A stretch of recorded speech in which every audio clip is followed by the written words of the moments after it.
Hello, everyone, and welcome to the 7th edition of the Saturn Studs podcast, coming Lucky to you sevens. a week late because of reasons like weddings and spring breaks. Me not understanding how busy I'd actually be over spring break. Wow, like these last 2 weeks have been monstrous. It's been just a haze.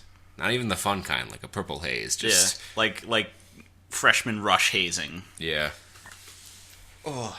Yeah. You know what else is kind of like a haze? This is a terrible transition. But we're gonna roll with it. Yeah, it is. We are on a bunch of new platforms. This is a landmark episode for the Saturn Studs podcast. We are now available on iTunes and TuneIn Radio. We're in the system for Stitcher. We have not yet received approval for that, but the links to the iTunes and TuneIn pages will be in the description. We can also now email us at saturnstuds@outlook.com. That will also be in the description. Once more in the description will be our new official Twitter and a link to our official website, which really doesn't have much going on. It's just posts to our podcasts, so the RSS feed works. Way to set us up, Kurt. Yeah, I went ham. And I'm going to turn the reins over to you because I will handle the technical side of this. You will handle the human side of this. Okay. So, is there anything specific you want me to talk about this? Mostly this is so that now you can listen to our podcast podcast. Yeah. And not like a blank YouTube video. Which reminds me of all of if you've ever seen an old lyric video on YouTube, they have they made it in Movie Maker. And they put the one picture over it, which slowly decompresses over about 5 seconds and then flips back to its new version. Yeah. Oh my god, Movie Maker, and there was always the same red font. Oh yeah, either that or it's the white font on the blue background, which shows they put just no effort into it. Yeah, the no effort lyric video. Oh my god, YouTube's. Yeah. How old? It's 6 years. No, yeah. No, it's not 6 years old. It is 10 11 years old, 11 years. Yeah, I remember it. I'm sure, it came out in 2005, but I remember it, taking the world by storm in 2006. No, it was about 2008 where it really started to be Yeah, well, the jam. I remember back in the day when Google had its own video service. Oh? Yeah, because they didn't own YouTube from the start. YouTube was its own independent thing. Mm-hmm. And then Google was like, hey, this shit's making a lot of money. We should probably buy it. Because that's how Google handles things. Yeah. So what's on our schedule for today? Well, I'm glad you asked that, Peter, because I had a sticky note that you saw me write. Which I promptly forgot what was on it. Alright, so we talked about the new platforms we are available on. You can also subscribe directly to the RSS feed. Links for everything will be in the description. It's going to be a booty-poppin' description today. Yeah. Unless you're listening to this on iTunes or TuneIn, then it will be, well, you already know. You caught the wave. You saw it before we did. Yeah, pretty much. Oh, shit, I forgot to put the last old episodes up on the feed. I'll do that later when we're done with this. But yeah, the big news story out of today, I guess, or this week, is we heard the murmurs earlier in the week, and then it became somewhat confirmed. Xbox is gonna tear down the Berlin Wall of console gaming. Yep. Gonna open itself up to crossplay. What I read is that's up to the developers whether or not they want to support it, and Sony's like, we're open to it. But they didn't commit to it or anything. Yeah, because they'll put the Assassin's Creeds and the Super Shooter ports, and they can be now y'all can play together. Yeah. But there is still the Atlantic Ocean of the PC console divide. Not necessarily. At least with Street Fighter V, we have cross-play between PC and PS4, and I hear that when Killer Instinct finally comes out on the PC, there'll be crossplay between that and the Xbox One. I could see how the fighters... But yeah, it's kind of weird. I don't know... my experience with crossplay has not been great. Because whenever I play someone in Street Fighter V with a PS4, maybe it's just because they're more prone to using Wi-Fi, but the connection's always garbage. Mm-hmm. Oh, shit. Really bad teleporting rollback. I'm trying to play footsies with this time traveling yoga master.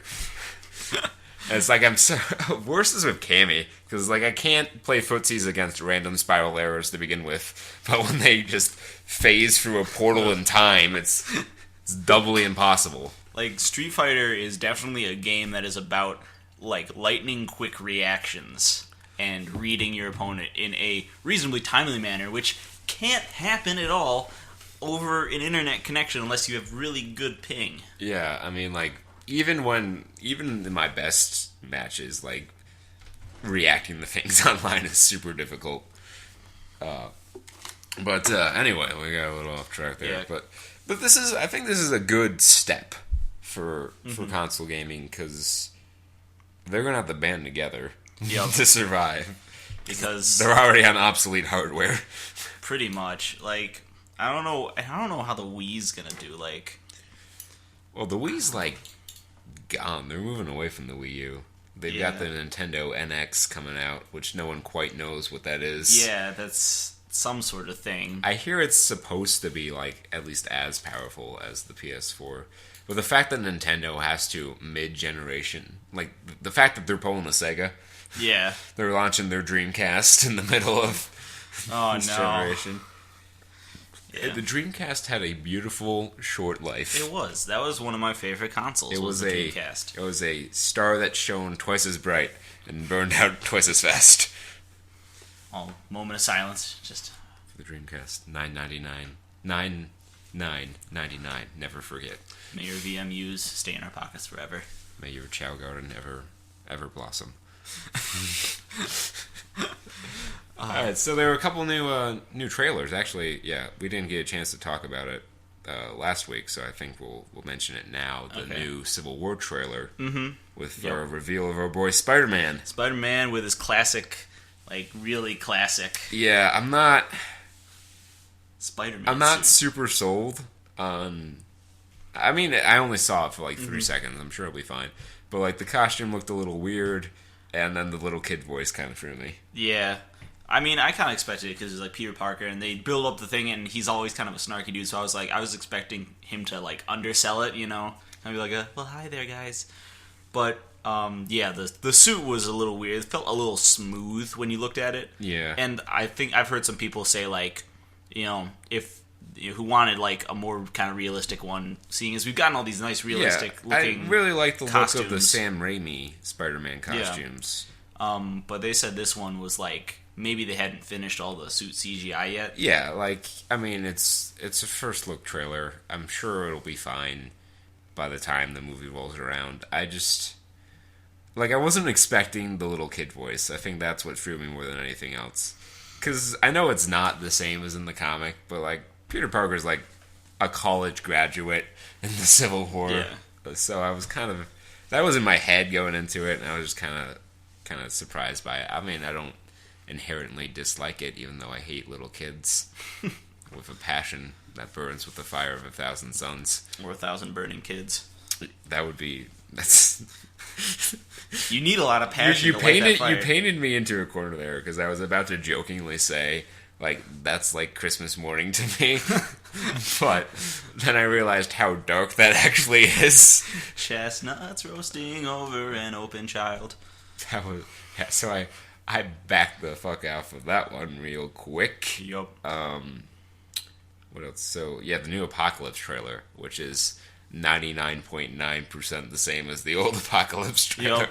But we saw a little more superhero stuff. Yeah, just a little bit. I like the cutaways to the dialogue that they had from X1. I thought that was a nice touch. But, I don't know, it was just kind of more of the same. It was there. I'm glad that it's more of the same and they didn't try to put too much new stuff into it, because trailers these days have a horrible habit of like giving you the movie before you go see it. Like Terminator Genesis, you knew the major twist to the movie before you went even to the theater. So I'm like, I ain't gonna pay $11 to see this nonsense. And then I saw it on video and I was like, I'm glad I didn't pay $11 to see this nonsense. I don't know, like, I was thinking about this when we were talking about, like, reboots and stuff. Has there ever been two franchises whose good reputation was built on the first couple films more than Jurassic Park and Terminator? If there is, I can't think of one right now. Because honestly, like, the only reason Terminator is thought of in any regard is because of T1 and T2 being both amazing movies. And Jurassic Park's even worse because the first Jurassic Park was good, and then not a one of them afterward were very good. But, is worth mentioning DreamWorks franchises. Yeah. It's less of they let us down and more of we expected that they would spiral into a drunken loop, but not to this extent. Like, they are still making Ice Age movies. Yeah, I heard about that. I heard about the new Ice Age movie coming out, and I was like, wait, didn't they make the last one, 8 years ago?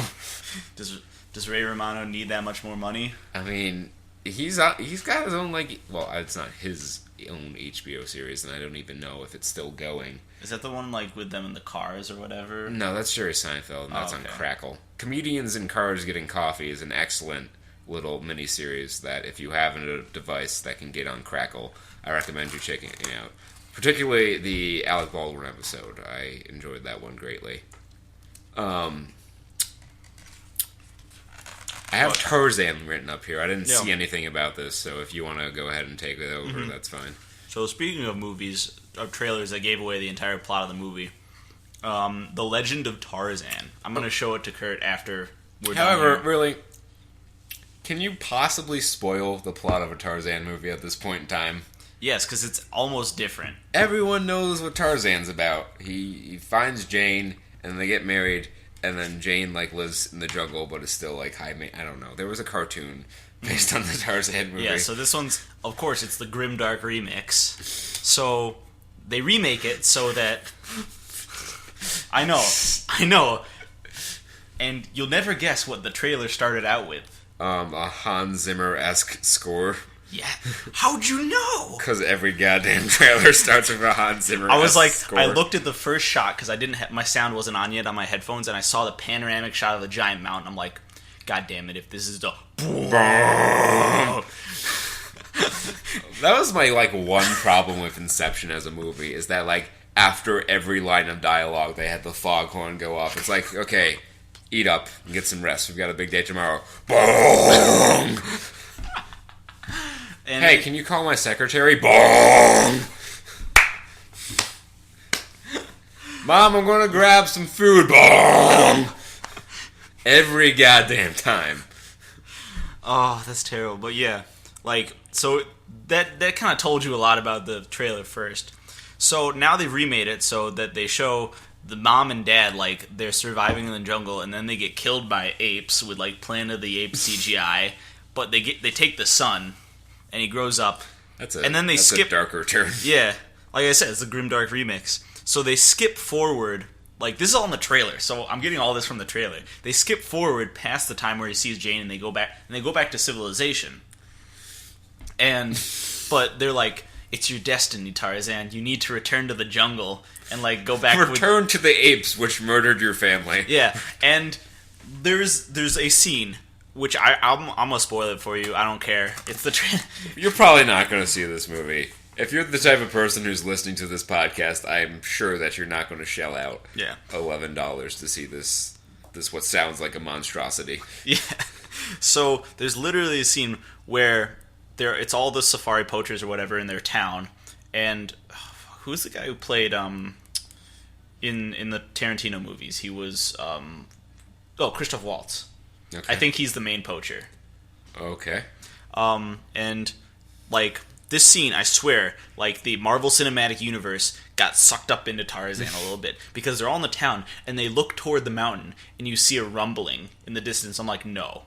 Don't you do it.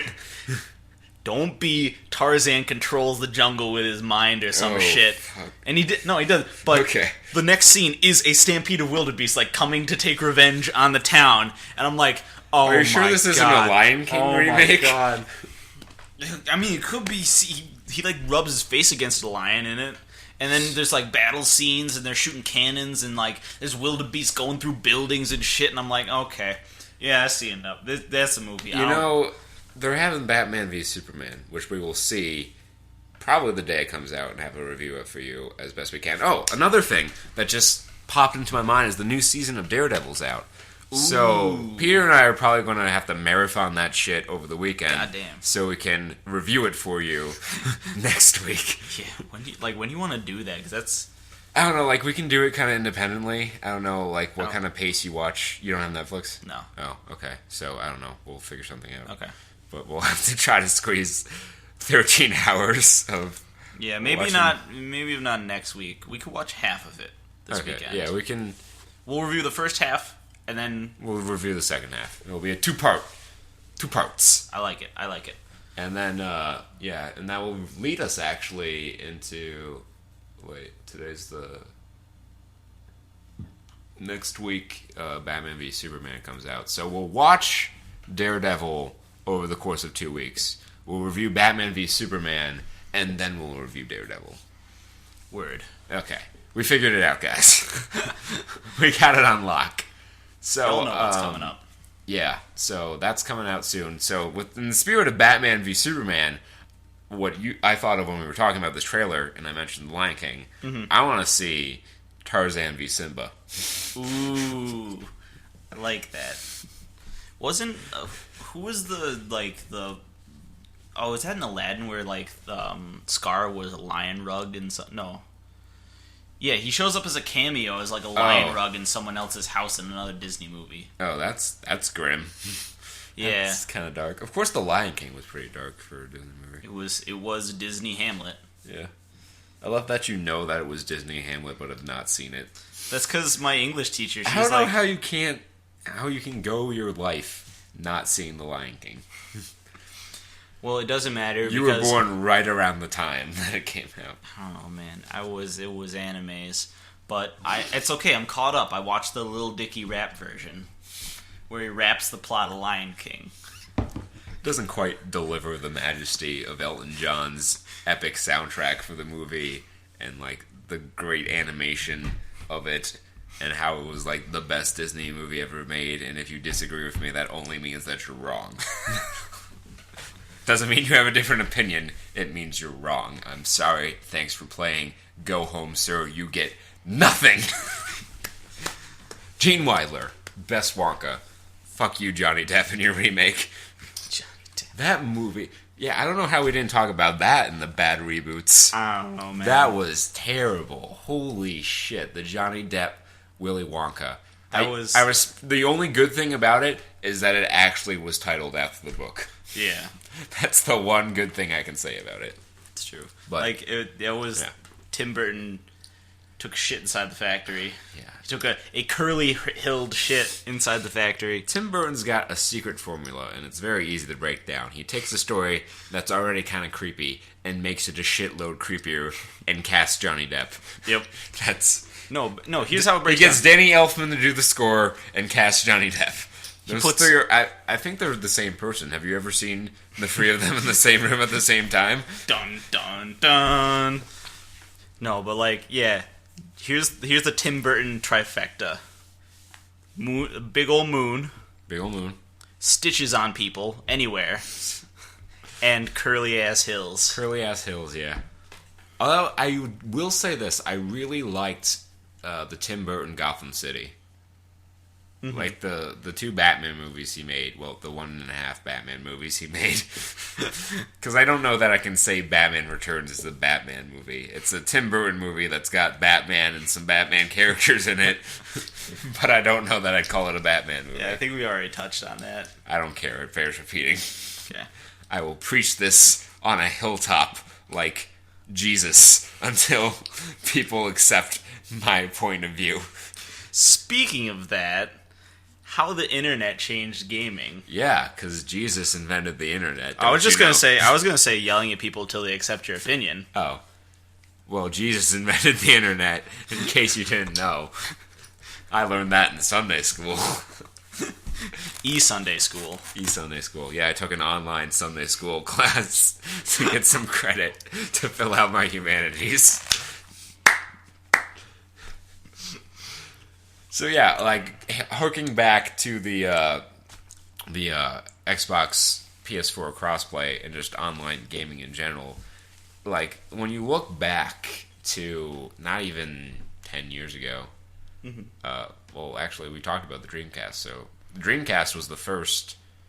Well, not really, but it was like the first one to feature online multiplayer. It The ran Genesis, like Opera, right? yeah, the Genesis and the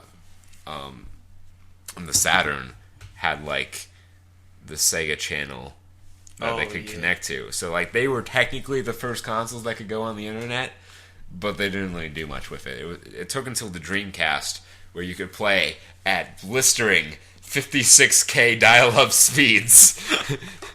Oh my god! Play your NFL 2000 with people across the world, and the real game people played online, which would be Phantasy Star Online. You think about online gaming, and like you like that kind of revolutionized the gaming industry, for worse or for better. It kind of depends on your views. I think online multiplayer became such a cash cow that it really homogenized like the types of games that would come out. Like if you look at the last generation of consoles, all first-person shooters. So many first-person shooters. Just Call of Duty clone after Call of Duty clone after Call of Duty clone. Pew pew pew pew pew. Yeah, how many games have local multiplayer? Few. It's such a dying thing, and that's sad because there's no experience quite like sitting down on the couch with your buddies with your big glass bowl full of Cheetos and whatever drink you may have, whatever your drink of choice is, and just playing video games until like ungodly hours, like the sun goes down and then comes back up, and you're like not even ready to stop yet. And one of you or more of you have gotten extremely pissed by that time. Yeah, you've played Mario Party and strangled your best friend Jimmy, and you're figuring out how you're going to hide the body and explain to his parents, but you can't stop your game of Mario Party, so you're taking his turn for him, but it doesn't help. It just keeps getting worse and keeps getting worse and keeps getting worse. No matter what you can do, you can't get past this goddamn fucking Jimmy rolling all these chain chomps, stealing all your stars. God damn it, Jimmy! I want you 6 feet under. Hit close to home. Yeah, just a little bit. I'll be okay. Give me a minute. Okay. But like, moreover than online multiplayer, I think the access to like all this information about a game on the internet now has really kind of ruined some of the mystique for some games. Because like a new game comes out, and like 3 days after its release, everyone knows everything about it. Because it's all going up there. Like cheat codes. Cheat codes have disappeared from gaming, and I blame the internet. Yep. Yeah. Like I remember, and cheat codes were so fun because they were just like a great way to break the game or do some random shit. And fuck anyone who's like, oh, why even use cheat codes? It ruins the fun. Maybe for you, but people enjoy games in different ways. If you want to run through the game with invincibility, if that's how you get your jollies, that's how you get your jollies. I like being able to play as any character in the game. Yeah. Oh, that Oni is a great game with awesome cheat codes. Dude, like all the like Treyarch games from back in the day, like the Spider-Man movie games and the Minority Report movie games, best cheat codes ever. If you want to cry with laughter, play the Minority Report movie tie-in game and put on the cheat codes for Bullet Time and Ragdoll. And just run up to the first person, hit Bullet Time, kick, and immediately Ragdoll, and your character will like flop forward right into a guy's dick. Face into dick. In Bullet Time. My friend Colin and I were playing Minority Report, and that was the first thing I did. And I was laughing so hard I was wiping tears from my eyes. It was beautiful. It moved me on a deep and spiritual level. But now they don't have that. Now they don't have it. And that was like the funnest part of games like Grand Theft Auto. Oh yeah. Like the Grand Theft Auto 3 series, amazing cheat codes. You can give all the civilians guns and then make them hostile. And then make them pimps. Yeah, it was the best. You jetpack and your tanks and... Yeah, and now it's like, you get this achievement if you don't cheat in your game. Yeah. I'm like... That's not what I wanted. Right. I wanted something else. And then, like, rumors, too. Like, you know how you used to have video game rumors? Like, Yep. the first 2 generations of Pokemon, everyone would just make up random shit. And then people would spend hours and hours trying to replicate this shit. Mewtruck. Yeah, the Mewtruck and... Peekaboo. Peekaboo, and there was one for Generation 2 that I'm forgetting. It's something. I feel like it was something to do with Unknown because they were pretty. Probably. Like, I spent so much time in the Ruins of Alpha as a kid because I was convinced there was more to the post game. Right. Oh, but that's just a strength of Generation 2, and why I say it's the best Pokemon generation, and if you disagree with me, you're also wrong. The only argument I would hear would be Generation 4 because it had the DS remakes of Gold and Silver. But, like, the post-game for that game was so deep. The deepest of any other Pokemon game. You got to actually go back. You got to go back to Kanto, and that's something I wish they would bring back just once. To go back to one region. I don't care. And they even expanded it a little bit in Heart Gold and Soul Silver. Because not only could you go back to Kanto, you could, like, dip your toe into Sinnoh. Oh, wow. Yeah. That's awesome. Yeah. I want, like, a Pokemon World Tour. Yes. I want one game, make it happen for Pokemon Sun and Moon. World Tour. Like, go around. You had it okay in Black and White 2 with the big tournaments and, you know, trainers and gym leaders from past generations would come and you'd battle them. But no, I want to make the Harlem Globetrotter World Tour of Pokemon. Start in whatever country you want or whatever region, and as you, like, go around, you start gaining, like, reputation. Yeah. And then when you have a certain rep, you can go to the next region and challenge their gym leaders and challenge their Elite Four.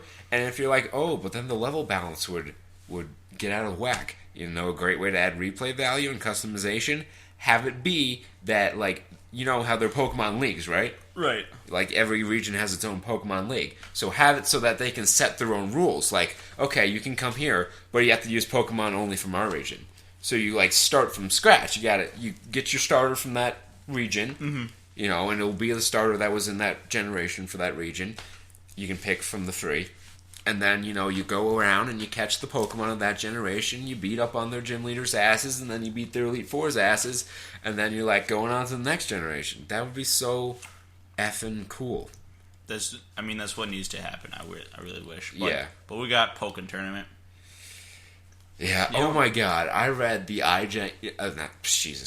IGN review. I've only had a little bit to drink, people. I swear. The IGN review of Pokken Tournament, and it was, quote, overwhelming to this person.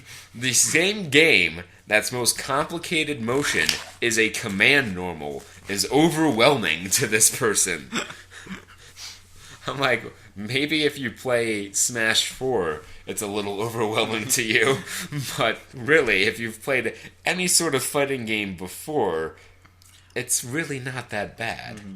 I mean, it probably is catered to those people who play Smash 4, and they're like, we can finally do high graphics fighting games. Let's make a Pokemon one. It's interesting, because it's not... I like the concept. It's not like Tekken. Like, it's a far simpler game than Tekken. Tekken... For anyone who wants to tell you that Tekken isn't a complex game, it is complex. Any Street Fighter players who, like, shit on Tekken, tell them the only reason they don't play Tekken is because it's too hard for them. Because I'm a Street Fighter player, and I try to play Tekken, and that shit is hard. Street Fighter plus a third dimension. I had my friend, you know, teaching me a little bit about Tekken, and, you know, I was playing this character, and I'm like, you know, I'm kind of feeling him. I kind of got the moves down. And he's like, okay, so you kind of got a feel for the frame data on your moves. I'm like, yeah, I got it. He's like, okay, now learn the frame data on every other move for every character, because you need that to be competitive. I'm like, okay, I'm just going to stick to Street Fighter. Take a step Please back, and thank you. We were talking about how the internet changed games. GameFAQs, you remember? GameFAQs used to be the jam, but they've lost all credibility for me. Yep. And it was very recently that all their credibility got lost. And I'll tell you what the exact moment it was. They had their greatest game of all time tournament, you know, where they vote for that shit. And Undertale made it so deep in that bracket. And I was like, I get that you like it, and I get that it's new and fresh in your mind, but it's not better than Metal Gear Solid 3. It's not better than Final Fantasy 7. It's not better than Mass Effect 2. these games that it beat. It is not better than those games. I do appreciate what Undertale did. And Undertale also, a lot of that's kind of a thing that the internet did allow some other hype games. machines No, for no, these sort of things. no, that, but it also allows kind of new sort of gaming tropes to be possible. Like, there's so much shit that was hidden in Undertale. Like, you had to be internet all the time to, like, know what the fuck the secrets there are. And, like, Minecraft, any of the crafting games now, like... Oh, God, the internet made Minecraft a game. If it weren't for C-Nanners, when he was, like, the game was still an alpha, showing it off, that game never would have gotten anywhere. It would have been a fucking Flash game. But even I fell victim to that. I was like, man, this looks cool. And then I bought it, and was like, wow, this actually gets kind of boring really quick. But, like, to its credit, it added enough in...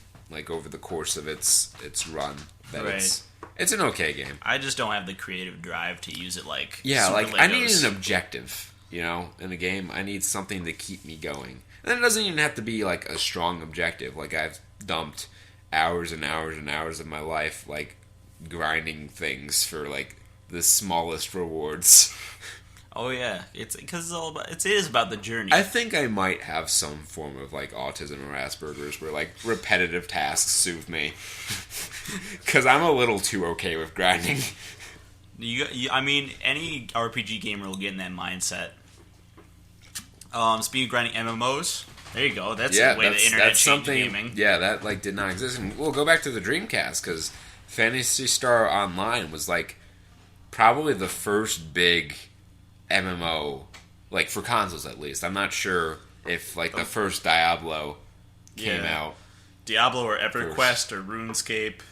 Oh, EverQuest and RuneScape way past Diablo. I'm going to look that up now. I'm going to look up when the original Diablo came out. Yeah, but so that's definitely like MMOs don't exist without the internet. It's such a social force now. Diablo 1 came out in 1996, so that's probably the first MMO. Wait. Action, role play, hack and slash, single, multiplayer. Okay. Yeah. Yeah. And that was like early days of the internet, though. I don't know if this like could have been an MMO. I don't care. We're gonna say that's an MMO, and if you really feel the need to correct us, email us at saturnstuds@outlook.com. Hey. Yeah. Like, think about like why. I wonder why the MMO has gotten as much steam as it does. I don't quite understand. I think the golden age of MMOs is kind of past, though. Mm-hmm. I think MMOs kind of started losing. I don't know, because Destiny. I don't know, like, but no, really, because Destiny and Elder Scrolls Online didn't really do as well as people expected them to. Elder Scrolls Online entirely because that game is jank as fuck. It is a terrible game. It's like they took Skyrim and stripped away everything people liked about Skyrim and left the shitty things people did not like about Skyrim. And was like, pay $60 for this game. This works. Oh, speaking of making people pay stuff for online-related things, Always Online. Yeah.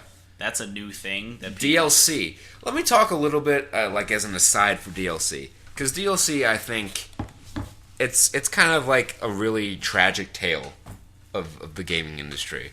Because DLC, like in theory, when that first became a concept that people were doing, like in the days like of the... I think the first DLC I remember was like add-ons for Star Wars Battlefront 2, like through Xbox Live on the original Xbox. The thing that like no one had. Except for me, because I had it. Swag. Yeah. Get on my level, sons. But, like, DLC was incredible, because it's, like, this mind-blowing thought process that they can add more to your favorite game after it's come out. Like, dude, I would have, like, killed my firstborn child for some Star Wars Knights of the Old Republic DLC. Oh, my God. But that actually, I think Yavin Station was a DLC for the original Knights of the Old Republic. But there was none for 2, which pissed me off. They didn't... But could you imagine if they like could add in all the stuff they had to cut from 2 post-release? Mm-hmm. That would be nice. But like, and then... Like the map packs for Halo. Yeah, like, DLC in the beginning, it was such this great idea that like developers and gamers alike loved. And then publishers got involved. And they're like, listen, we can make so much more money if we just take stuff that was already on the disc, lock it behind a DLC paywall, and then make these people pay for it. And then you end up with like the new Star Wars Battlefront, where you pay $60 for the game and then $60 for the DLC that you need to buy to play the game. And it's not you can't use it, and you can't. It's always online, and it's not even that good. It's really like and it's always this way when money's involved. Like the best intentions always just kind of end up, and like DLC's a really sad example of how like money, like the need for more money, just kind of comes in and ruins things. Mm-hmm. That's my sob story. That's my crying Native American of DLC. Yeah. Oh, I mean, that's the other thing about the internet, is it didn't just directly affect games. It also impacted the communication between the consumer and the producer of the games, which absolutely I think contributes greatly to modern gaming culture. Esports, MLG games, yeah, definitely. I don't even know what else. Like I had it and I lost it. Yeah, but like it's just like to your point, like just esports in general. To think like if you told 2005 Kurt that in the near future people will watch video games like sports, he would have kicked you in the shin and said, "Get the fuck out of my house! Yeah. How'd you get in here? I locked the door." Meanwhile, if you said that to somebody in the 80s, they'd be like, "Oh yeah, that's totally the future, man." Yeah, probably. Like, at least the people who dreamed up, like, The Wizard or whatever that Nintendo movie was. Yeah. I love the Power Glove. So okay. bad. Just like that movie. Oh, calling them out! The memeization of games. I don't know. This sort of a thing. Yeah, that goes more to, like, how, like, as a community we interact with games now. And, like, I don't want to sound like a nostalgic old man and say that back in my day it was so much better. But there's definitely stuff I miss about the mid-2000s back to, like, the late 90s style of gaming. Like, I liked having to try to find things yourself and just discovering new things through playing the game more. I liked people making up shit and then you trying to find out if they're spewing bullshit or not. Like, I remember I don't know if anyone else remembers the Legacy of Goku GBA Dragon Ball Z I don't RPG series, but it was pretty good. And the third entry in the series was Boo's Fury, and my friend, just for the sake of anonymity, we'll call him Just John and leave last names out of this. Okay. In 4th grade, he told me that he like found a cheat code to enable you to play as like Super Saiyan 4 Goku in the game, and I'm like, no, you're bullshit. There's no place to put cheat codes in. Like, made up this story, and like I actually had to sit him down in front of my Game Boy and make him try to do it before he would admit that he made it up. That sort of community interaction, I think it's missing. It's just not there anymore. It's become, it really has become homogenized because now everyone can have access to games in it. And the communication made everyone realize that games weren't just like a nerd thing, so that more people can just be like, I'm just going to sit down and hit on the sticks for a while. And that's also contributed to this crazy YouTube gaming empire. Dude, it's just so nuts. And I understand that we're at least somewhat part of that, but it's crazy to think that like when YouTube launched, if you told anyone that the biggest thing on YouTube will be people playing video games and talking over while they're playing, and that people would watch someone else play video games for hours on end, it's just crazy. They just be like, fuck you, I'm gonna watch my cute cat videos. Yeah, I mean, like, cat videos and Let's Plays are what make YouTube a $1 billion enterprise. Oh my gosh, yes. And like, I don't know, it's infectious. That's why we started doing this, because it's. Yeah, we're like, well, we're funny and shit. I want a piece of this action. get in on it. Yeah, like for real. And then we quickly discovered that's a lot of effort and we don't always have the time. So we went to podcasting, which I think it was a good move for us because it's hard for us to really like convey our chemistry. I think we've talked about this before. Like when one of us is playing a game, like they kind of have to focus on things. We get zoned in.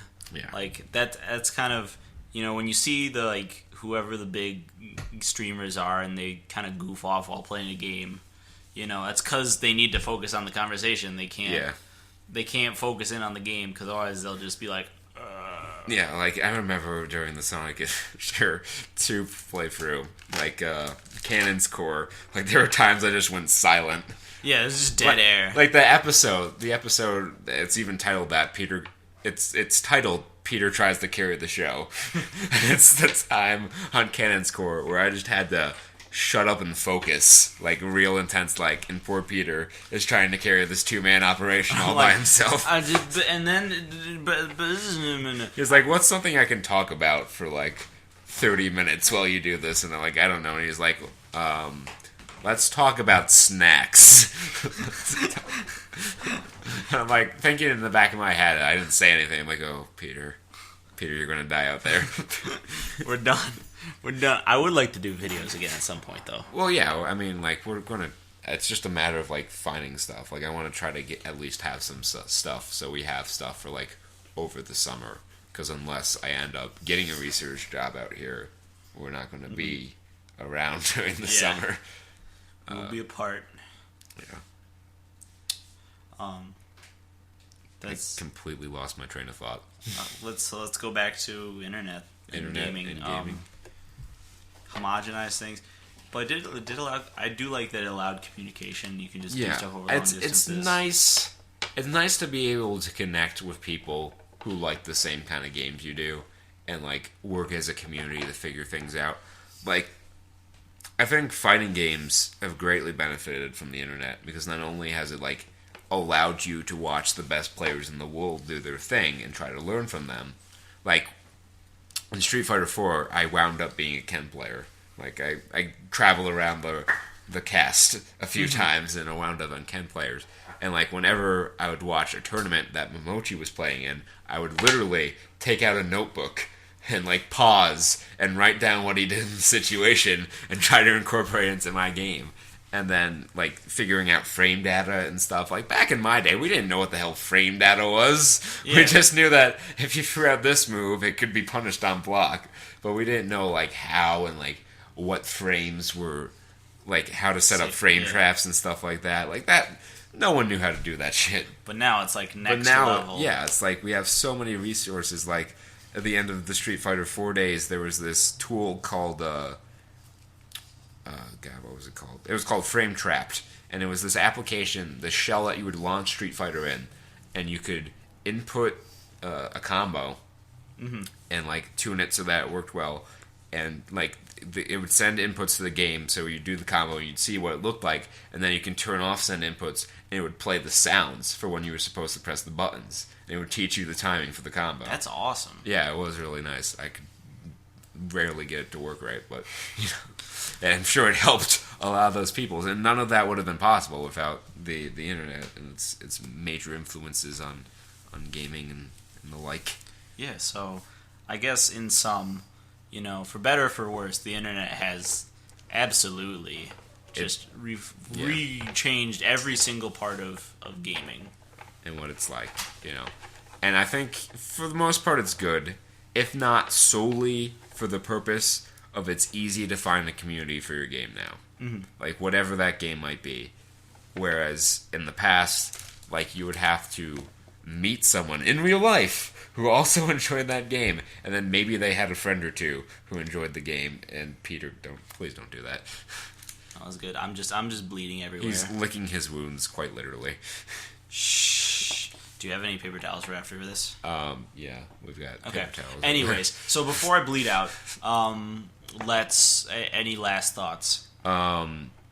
Just be sure to check us out on our new platforms. Don't be afraid to send questions into the show or things you want us to talk about in the future. If they don't show up on the show, it's probably just because we don't know a lot about them and wouldn't want to not do the topic justice if we couldn't research it well enough. But feel free to send in stuff to us now.